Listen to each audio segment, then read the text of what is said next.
नमस्कार मित्रांनो, आपल्या सर्वांचा लाडका वृत्सम नवम हिंदकेसरी बकासूर उद्याच्या आदत पेडगाव हिंदकेसरी मैदानात पळताना दिसणार आहे की नाही। तसेच मित्रांनो, आज बकासूरची वस्ती कुठे असणार आणि मित्रांनो महत्त्वाचं म्हणजे आज चांगलीच बातमी आहे। थोड्या वेळातच आपला बकासूर प्रमुख आकर्षण म्हणून एका ठिकाणी उपस्थित राहणार आहे। कुठे उपस्थित राहणार, उद्या पळणार की नाही, हेच मी तुम्हाला या व्हिडिओमार्फत सांगणार आहे।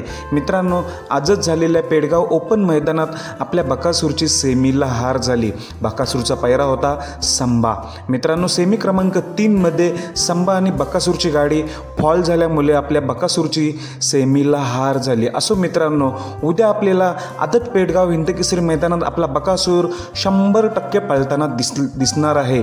उद्याचा पायरा हा बकासूरचा पायरा आदत झालेलाच आहे आणि मित्रांनो थोड्या वेळातच आपला बकासूर कनेरखेड येथे रवाना होणार आहे। मित्रांनो, कुमारी स्वरा बुधावले यांच्या वाढदिवसानिमित्त प्रमुख आकर्षण म्हणून आपला हिंदकेसरी बकासूर तसेच आपला कनेरखेडचा माणिक 4x4 हे दोघेही प्रमुख आकर्षण म्हणून कनेरखेडला असणार आहे। त्यामुळे आपला बकासूर थोड्या वेळातच कनेरखेडला रवाना होणार आहे, प्रमुख आकर्षण म्हणून उपस्थित राहणार आहे। तुम्हाला माहितीच आहे, आपल्या बकासूरला बरेच सण उत्सव असो किंवा बड्डे असो प्रमुख आकर्षण म्हणून बोलवत असतात।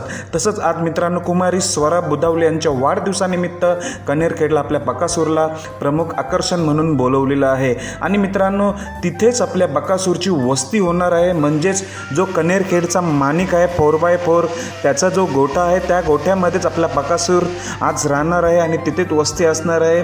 म्हणून उद्या पेडगाव आदत हिंदकेसरी मैदानात आपला बकासूर 100% पळताना दिसणार आहे। आज कनेरखेडचा माणिक आणि बकासूर एकाच गोठ्यात असणार आहेत रात्री आणि आज प्रमुख आकर्षण म्हणून एका बड्डे निमित्त उपस्थित राहणार आहेत। धन्यवाद मित्रांनो।